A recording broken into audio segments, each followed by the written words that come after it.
Hi, I want you to start using NetBeans as your development platform. I posted a video how to do an export, but now I want to tell you how to import, how to create a project. So you open up NetBeans, and what I want you to do is File, I want to open a project. So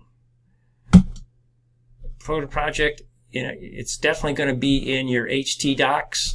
As you can tell, I got a bunch of files out here. But we know that most of our starting point, oops, I got solutions here, but you're not going to get those, hopefully.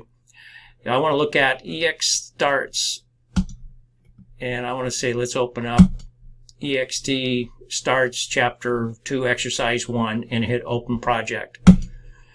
That way, all the starting source code for getting into that, you got display, discount, the CSS file, the index HTML are all included in this. So that way, any modifications and changes you make, double click that, and all of a sudden you get the PHP file, discount PHP, the index file. So you get all the files just by doing a double click and get all the files. And then you can make any modifications here.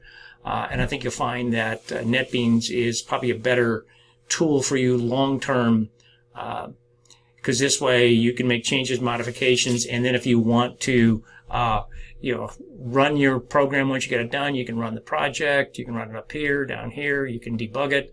There's several different options you can do. So it's a pretty cool tool that I think will help you get your development projects off and running a little bit easier.